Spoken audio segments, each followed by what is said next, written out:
Thank you, Madam President.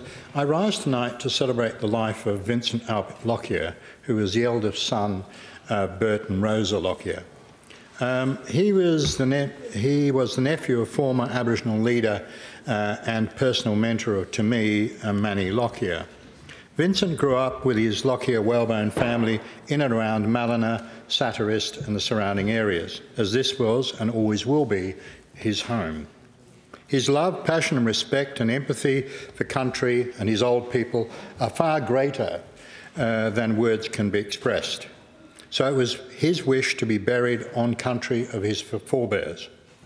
This wish was fulfilled on Sunday, October the 7th this year, when he was buried next to Manny on Mallina Station near Wim Creek, which is some 100 kilometres to the south of Port Hedland. I had an immense privilege of being there with his family and the many hundreds of people who came from all over Australia in honour of his memory. Vincent's younger years were spent in and around the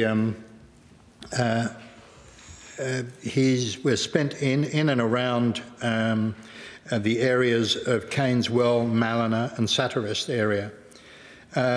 Were right there up until his passing. He vividly remembered places and locations that were shown to him by his old people.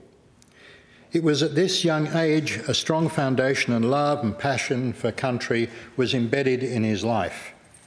Vincent's schooling years were at the Presentation Convent, which was located where the Headland Arcade on Edgar Street is now today. His Auntie Gurley and Uncle Vincent Clark were significant role models at this time in his life. Vincent's primary to teenage years were spent fishing in the mornings to catch dinner for the family, spearing stingrays on the mud flats down where the old wharf was, catching crabs with his bare hands and diving on turtles to catch them, and then bringing them to the surface.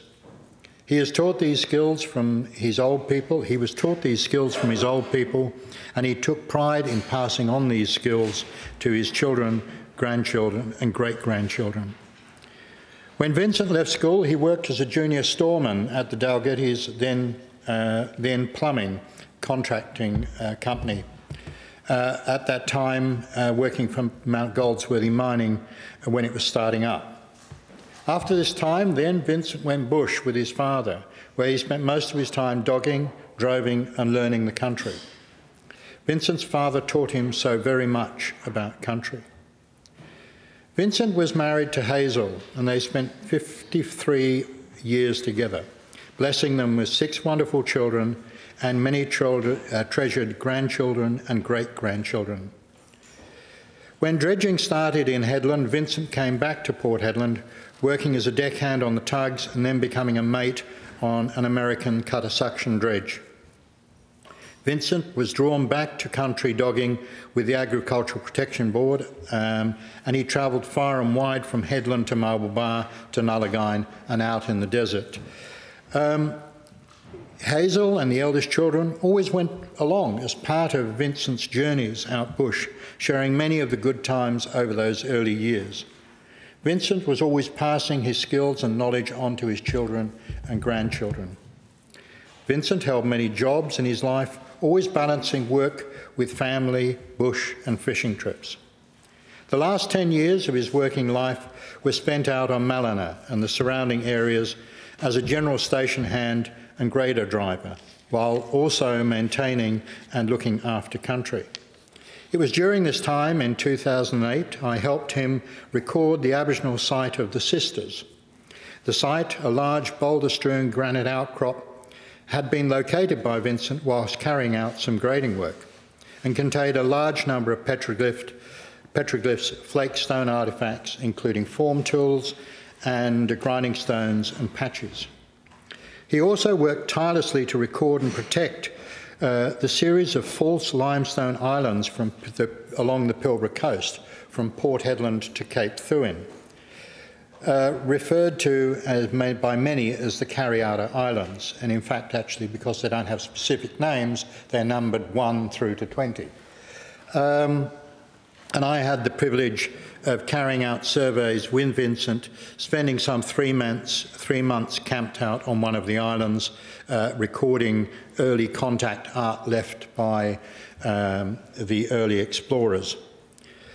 For over 20 years, Vincent fought tirelessly for his great-grandmother, Fanny, to be acknowledged as a Kariyarra person.